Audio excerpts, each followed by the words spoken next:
It was perhaps the most shocking piece of news in North Texas during this busy election week. After being forced into a runoff in the Republican primary on Tuesday, U.S. Representative Van Taylor announced on Wednesday that he would be suspending his campaign for re-election. This followed allegations of infidelity, which he has now admitted to. The stunning announcement means that Keith Self, the runner-up in the primary race for the 3rd District, is likely to become its next congressman. CBS 11 political reporter Jack Fink caught up with Self and talked to him about the news and how he plans to move forward. All right, Judge, thank you so much for your time. Really appreciate it. So, first, your reaction to the news about Congressman Taylor. Well, we were stunned, of course, and our prayers are with the Taylor family because this is something that transcends politics, and I just think Van did the honorable thing to focus on his family, and we wish him the best. How did you find out about all this? Van called me, and we had a very good chat. Van was very gracious. He's going to support me for the next 9 months or so, help me to transition and to meet those people that I need to meet, and I really appreciated his very kind offer. And so, what did you tell him about all this? How did you react to him when he called you? Well, we were focused on what he was going to do and what he wanted me to focus on, getting transitioned into the congressional environment. And also we talked about how to be the leader in Collin and Hunt County to keep the two counties red, to support the party, to support the activists, to support Republicans in Collin and Hunt County.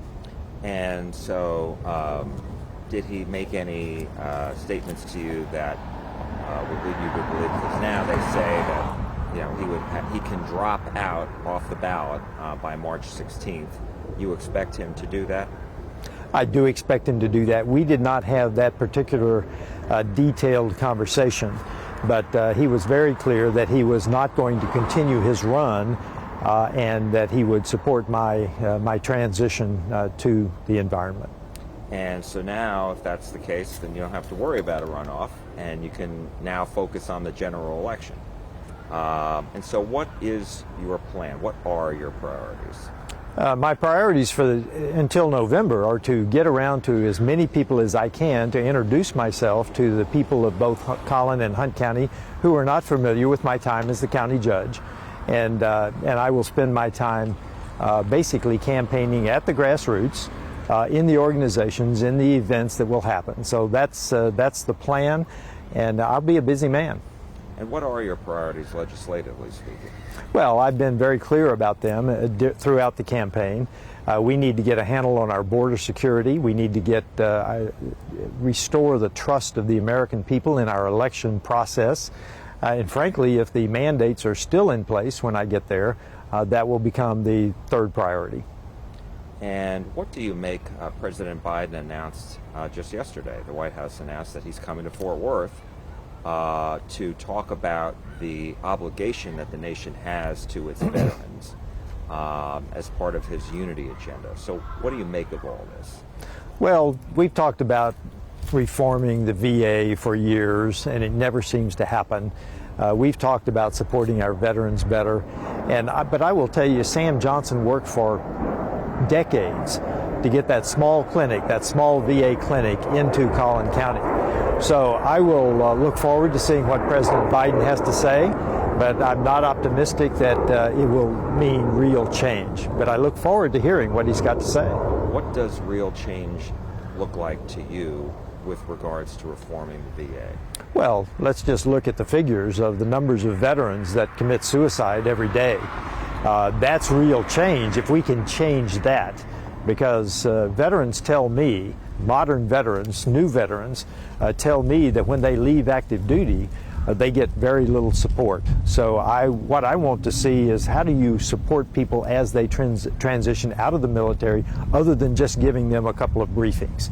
What does real support look like? So this is personal to you because you're a veteran and you were in active combat. So talk to me a little bit about your service and why this is important to you. Well, I was fortunate because I don't carry a disability. So that's the difference, because so many of our veterans come back with either mental or physical disabilities. Those are the ones that we need to support most. Those are the ones that I work with the Smiles Charity in McKinney to support with housing or mortgage help. So those are the ones that I think we need to focus on, because what we don't want is for a veteran to become homeless or to have a minor transgression against the law that they then spirals out of control. So those are the people that we need to take care of, the people who come back with either mental or physical disabilities. I wanted to ask you, did you seek the endorsement of former President Trump in the first round, and will you seek it now that there doesn't appear to be a second round? Because as you know, he did not endorse Van Taylor, which is notable for Republican members of Congress in Texas. We did seek his support and his endorsement. As you know, he chose not to endorse in this race. And so I did have the endorsement of Lieutenant General Michael Flynn, who was his national security advisor for a short period of time. And we would welcome the endorsement. But since we did such a good job in both the primary and would have done in the runoff, we will see if that plays a part. Mm-hmm. And how big of a relief is it that you don't have to go through a runoff now? Well, certainly I don't have to spend that money, and I can save it for the general election. But the runoff, we were looking forward to the runoff. And as I told Van, I really wish it had not played out this way for his sake. Because again, that's a family matter that he needs to attend to, and we need to focus on that and give him the time to do that.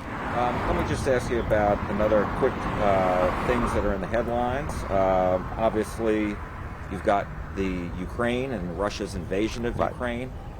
What do you make of the U.S. response so far? I don't want to send, let's be clear, I don't want to send young Americans in harm's way.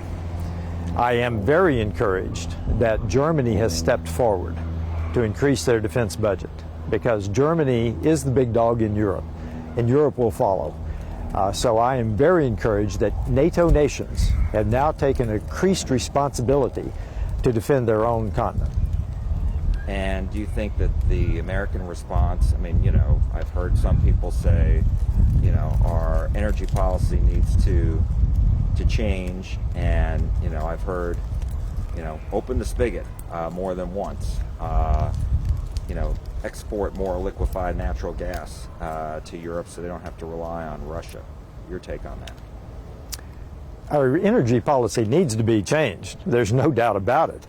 We need to focus on the energy that we have and become energy independent. The world is fracturing. So if we're going to continue to depend on foreign oil, we're going to put ourselves in harm's way. So I very much believe that we need to export and use independent domestic energy. And let me just ask you about today's headline, in which the House Select Committee investigating January 6th said in a court filing that it has evidence that former President Trump and his allies engaged in a criminal conspiracy by trying to block Congress from certifying the election, the 2020 election. Well, I haven't read the article, but what would you expect from a committee that is controlled entirely by Nancy Pelosi? And so you don't think much of the accusation? I have no idea about the accusation. I just said that what would you expect from this committee? And was Congressman Taylor's decision to support a bipartisan commission to investigate the January 6th event the reason for your candidacy? It's one of the reasons, absolutely, because if you're going to support any investigation on the January 6th under a Democrat-controlled Congress, you're going to get what you have today.